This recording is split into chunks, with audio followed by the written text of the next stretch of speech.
Hello everyone, I am Jyoti Jha and welcome to NCERT the mind. तो आज हम लोग पढ़ेंगे क्लास 7 हिंदी दुर्वा का चैप्टर 5 थोड़ी धरती पाऊँ, जो एक कविता है और इसे लिखा है सर्वेश्वर दयाल सक्सेना जी ने। तो चलिए मैं आपको पहले इस कविता को पढ़ के सुनाती हूँ और उसके बाद इसके मीनिंग समझाऊंगी, ठीक है। थोड़ी धरती पाऊँ। बहुत दिनों से सोच रहा था थोड़ी धरती पाऊँ, उस धरती में बाग बगीचा जो हो सके लगाऊं। खिले फूल फल चिड़ियाँ बोले, प्यारी खुशबू डोले, ताजी हवा जलाशय में अपना हर अंग भिगोले। लेकिन 1 इंच धरती भी कहीं नहीं मिल पाई, एक पेड़ भी नहीं कहे जो मुझको अपना भाई। हो सकता है पास तुम्हारे अपनी कुछ धरती हो, फूल फलों से लदे बगीचे और अपनी धरती हो सकता है छोटी सी क्यारी हो, महक रही हो छोटी सी खेती हो, जो फसलों में दहक रही हो सकता है कहीं शांत चौपाए घूम रहे हो सकता है कहीं सहन में पक्षी झूम रहे हो। तो विनती है यही, कभी मत उस दुनिया को खोना, पेड़ों को मत कटने देना, मत चिड़ियों को रोना। एक एक पत्ती पर हम सबके सपने सोते हैं, शाखें कटने पर वे भोले शिशुओं सा रोते हैं। पेड़ों के संग बढ़ना सीखो, पेड़ों के संग खिलना, पेड़ों के संग संग इतराना, पेड़ों के संग हिलना। बच्चे और पेड़ दुनिया को हरा भरा रखते हैं, नहीं समझते जो दुष्कर्मों का वे फल चखते हैं। आज सभ्यता वैसी बन पेड़ों को काट रही है, जहर फेफड़ों में भरकर हम सबको बांट रही है। ठीक है, तो ये कविता है। तो चलिए अब इसकी मीनिंग समझाती हूँ, ठीक है। तो देखिए इसमें क्या कहा जा रहा है, थोड़ी धरती पाऊँ। थोड़ी धरती पाऊँ का मीनिंग ही हो जाता है कि यानी कि आपको थोड़ी सी जगह मिले, ठीक है। थोड़ी सी, जो लेखक हैं उन्हें वो चाहते हैं कि उन्हें थोड़ी सी जगह मिले। बहुत दिनों से सोच रहा था थोड़ी धरती पाऊँ, उस धरती में बाग बगीचा जो हो सके लगाऊं। यानी कि लेखक सोच रहे थे कि उनको थोड़ी सी जगह मिले जहाँ कि वो अपना बाग बगीचा, छोटा सा वो बाग बगीचा लगाना चाहते थे, जिसमें कि वो फल फूल सभी चीज़ लगाना चाहते थे। खिले फूल फल चिड़ियाँ बोले, प्यारी खुशबू डोले, ताज़ी हवा जलाशय में अपना हर अंग भिगोले। अब वहाँ पे फूल खिले, ठीक है, फल हो पेड़ों में, ठीक है, और चिड़ियाँ बोले बगीचा में। जो बगीचा होता है ना, उसमें चिड़ियाँ भी बहुत तरह तरह की चिड़ियाँ आते हैं, खुशबू होता है, पूरा बगीचा में खुशबू फैलता है। और वहाँ पर पानी, जगह जगह पे पानी रखा होता है जिसमें कि चिड़ियाँ नहाते हैं, ठीक है, फूलों में पानी डालते हैं। तो ये सब चीज़ सोचते हैं, जो कवि है ना, ये सब चीज़ सोचते हैं कि उनके पास हो। लेकिन फिर क्या कहा जा रहा है, लेकिन 1 इंच धरती भी कहीं नहीं मिल पाई, एक पेड़ भी नहीं कहे जो मुझको अपना भाई। यानी कि अब उनको कहीं भी 1 इंच की भी धरती, थोड़ी सी भी धरती, कहीं भी ज़मीन उन्हें नहीं मिली जहाँ कि वो पेड़ पौधे लगाते और कोई भी उनको अपना भाई कहता, ठीक है।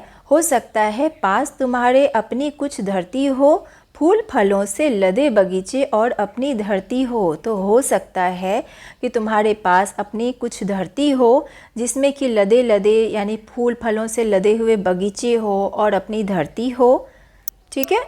हो सकता है छोटी सी, ये सब चीज़ यानी कि ये बोलते हैं, इनका कहने का मतलब है कि ये सब चीज़ हो सकता है। अगर हम कोशिश करें तो हमारे पास भी ऐसा हो सकता है कि हमारे पास भी फूलों से लदे हुए बगीचे हों जिसमें फल फूल सभी चीज़ हो, ठीक है। अपने पास थोड़ी सी धरती हो, ज़मीन, हो सकता है ऐसा। हो सकता है छोटी सी क्यारी हो, महक रही हो छोटी सी खेती हो, जो फसलों में दहक रही हो। अब वो बोलते हैं कि हो सकता है छोटी सी क्यारी हो। क्यारी क्या होता है, जो छोटा छोटा, जैसे कि हम लोग प्याज की क्यारी बनाते हैं, जो साग हम लोग खाते हैं उसकी क्यारी बनाते हैं, जो छोटी छोटी जो खेतों में क्यारी क्यारी बनती है ना, उसे बोलते हैं क्यारी, छोटे छोटे। तो छोटी सी खेतों में यानी कि क्यारी हो, फसलों में दहक रही हो, पूरे फसल लगे हुए हो, ठीक है। ये सब चीज़ ये सोच रहे हैं कि ऐसा हो सकता है। हो सकता है कहीं शांत चौपाए घूम रहे हो सकता है कहीं सहन में पक्षी झूम रहे हो सकता है कहीं शांत शांत चौपाए हो, ठीक है, यानी कि बैठने वाले जो होते हैं वो हो, और कहीं जो है पक्षी जो है ना वो इधर उधर झूम रहे हो, ठीक है। तो विनती है यही, कभी मत उस दुनिया को खोना, पेड़ों को मत कटने देना, मत चिड़ियों को रोना। तो वो यही विनती करते हैं कि कभी मत उस दुनिया को खोना, यानी कि इस दुनिया को, जो हमारी धरती है, इतनी प्यारी सी हरी भरी धरती है, इसे ये खोना नहीं चाहते हैं। और ये चाहते हैं कि ये जो पेड़ पौधे आजकल कट रहे हैं, वो चाहते हैं कि ये नहीं कटे, क्योंकि अगर पेड़ पौधे कटेंगे तो चिड़िया को रोना पड़ेगा। और चिड़िया क्यों रोएंगे? क्योंकि वो जो घोंसले बनाते हैं, पेड़ पौधों पे घोंसले बनाते हैं, हमारे घरों में कहीं कहीं घोंसले बनाते हैं, तो वो जो है ना अगर कटेंगे तो चिड़िया घोंसला कहाँ बनाएगा, उसका तो घर ही नहीं रहेगा, तो उसको तो रोना पड़ेगा। इसलिए ये बात बोल रहे हैं। एक एक पत्ती पर हम सब के सपने सोते हैं, शाखें कटने पर वे भोले शिशुओं सा रोते हैं। यानी कि एक एक पत्ती जो कटती है, जो पेड़ों के एक एक पत्ती हम लोग काटते हैं, तो वो उनके सपने भी होते हैं, तो वो सपने सोते हैं, यानी कि कुछ सपने नहीं रह जाते उनके, और इस कारण वो शिशुओं सा बिलक बिलक के जैसे बच्चे रोते हैं, उस तरह से वो भी रोते हैं। हम लोग सोचते हैं कि हम पेड़ काट रहे हैं तो उन्हें क्या नुकसान है, कुछ नुकसान नहीं है, हम ऐसा सोचते हैं, लेकिन पेड़ कटने के बाद उन्हें भी बहुत दुख होता है। पेड़ों के संग बढ़ना सीखो, पेड़ों के संग खिलना, पेड़ों के संग संग इतराना, पेड़ों के संग हिलना। कहते हैं पेड़ों के संग बढ़ना सीखो, यानी कि अगर आप एक पेड़ लगाते हैं तो आप पेड़ों के संग, आप जैसे जैसे बढ़ते हैं उसी तरह पेड़ बढ़ते हैं, पेड़ बढ़ रहे हैं आपके साथ साथ, उनके साथ आप खिलना सीखिए। यानी कि आप खेलते हैं, जैसे कि आप एक पेड़ लगाते हैं, आप उन्हें उसमें पानी डालिए, रोज़ उनकी जो है देखभाल कीजिए, उनके साथ खेलिए, उनके साथ हिलिए।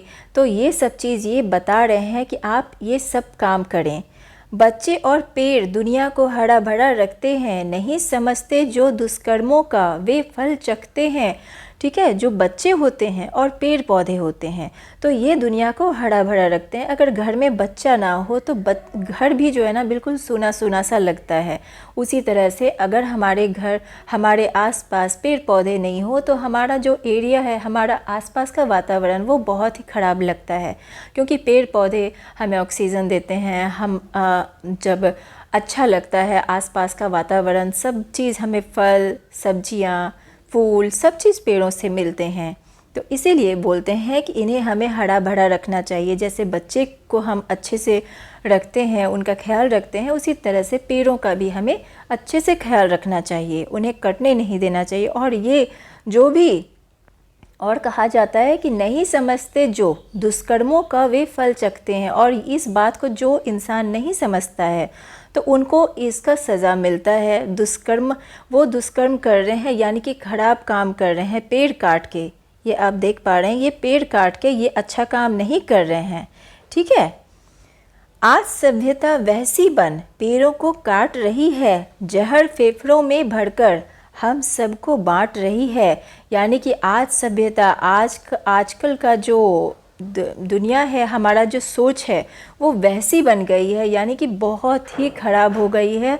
हम लोगों की सोच, जो इंसान ये काम करते हैं उनका सोच बहुत ही ख़राब हो गया, और जहर फेफड़ों में भरकर हम सबको बांट रही है। और ये सब काम करके जो पेड़ों को, यहाँ मेन पॉइंट है कि पेड़ों को नहीं काटना है, और पेड़ों को काट के ये लोग हमारे साथ अच्छा नहीं कर रहे हैं। हम सब पर जो है ना जहर छिड़कने वाला जो काम है, हम लोगों को यानी कि बीमार कर रहे हैं। अगर पेड़ नहीं रहेंगे तो हम लोग बहुत ज़्यादा बीमार पड़ेंगे, ठीक है। तो यही इनका कहने का अर्थ है। इसीलिए इससे यही शिक्षा मिलता है कि हमें पेड़ पौधा लगाना चाहिए। तो आपको भी ये ज़रूर सीखना चाहिए कि आप अपने आसपास अपने घर में पेड़ पौधे ज़रूर लगाएं। जितना ज़्यादा से ज़्यादा आप पेड़ पौधा लगा सकते हैं आप लगाइए, ठीक है।